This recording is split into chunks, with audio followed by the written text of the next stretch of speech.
8 newtons, and this is the body. So what is interesting about this is, can you see this force here is no longer either upwards or upwards, downwards, right, left? No, it's now at an angle. It's at an angle of 60 degrees. It's at an angle of 60 degrees.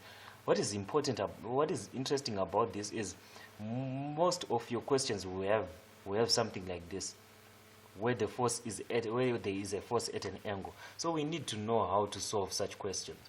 The first thing that I would encourage you to do is to come up with two perpendicular directions.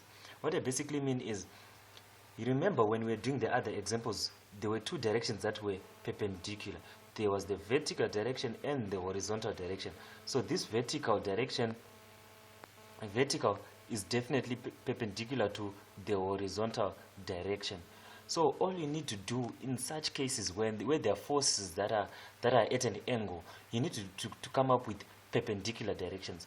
Let's say, for just to digress a bit, if you have a body that is on an inclined plane like this, and then the weight is like this, you can choose directions like this, that are like this, to say, okay, my directions that I'm going to use, this direction and this direction, because they are perpendicular to each other. So you can choose directions that are like this and this, because they're at 90 degrees to each other.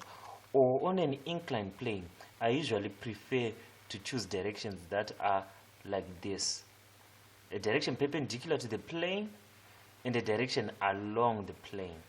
Because when you take a direction that is perpendicular to the plane, it will be 90 degrees to the direction that is along the plane. After you take your directions, this is where the directions will be important. It's called resolving forces. Let's resolve the forces. Let's talk about resolving forces, actually, because probably you don't know how to resolve forces, or you do now, and this will just be revision. So now let's resolve forces. We're going to resolve forces. The directions that I'm going to take for this example are the vertical and the horizontal direction. So I'm going to take these two as my two perpendicular directions, the vertical and the horizontal. Let me just erase these. These were just examples to explain what I meant when I said take perpendicular directions. So what you need to do is to resolve forces in the vertical direction and in the horizontal direction. In the vertical direction, can you see we have a Q that is facing the same direction as the vertical? So already in the vertical direction, we have Q. So this is the resolved or the new diagram. We're going to have Q here. Let's look at P. P is in the horizontal direction, so P pulls it horizontally in that direction. So we have our P in this direction. This one here, this 14, is vertically downwards, so it's along this direction. So this one will just come there. Then our 12, can you see our 12 is horizontally to the left, so it's here. So our 12 will just be on this side like that. Now what is interesting is the 8, because the 8 is not vertical, it's not horizontal, it's inclined like that. When it's inclined like this, it means it has both a vertical and a horizontal component. So that this I found this very interesting, and I needed to discuss this point. When it's inclined at an angle to any one of these directions, if it's at an angle to any one of these directions, then it is both a vertical and a horizontal, and that's where resolving comes in. Let's look at that. Let's look at that force, 8 newtons. The 8, can you see where 8 is making 60 degrees with the what?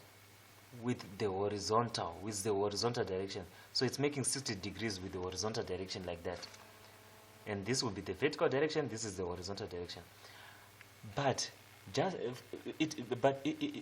this is what is going to happen. This is what is going to happen. We are going to break this 8 newtons into two forces that have the same effect as this 8 Newton force. This is what is called resolving. Resolving, you'll be breaking down a single force into two forces that are perpendicular to each other, that have the same effect as this 8 Newton. Let's say this 8 Newton is pulling something to this point here, up to this point called x, y. If it's going to pull this object to a point called x, y, we can have what? We can have two forces that will pull the object to what? To the same point called xy.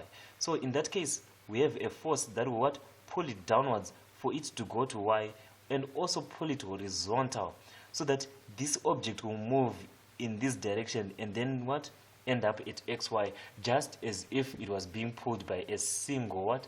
8 Newton force. These two forces here are called components. They are the components of the what? Of the 8 Newton force. And the components are found very, very easily. I'm going to give you a shortcut. I'm going to give you a shortcut of how to find them. The direction that is enclosing, the direction that is enclosing the angle, the direction that is enclosing the angle, can you see this force here? The force is enclosing this angle with the what? With the horizontal direction.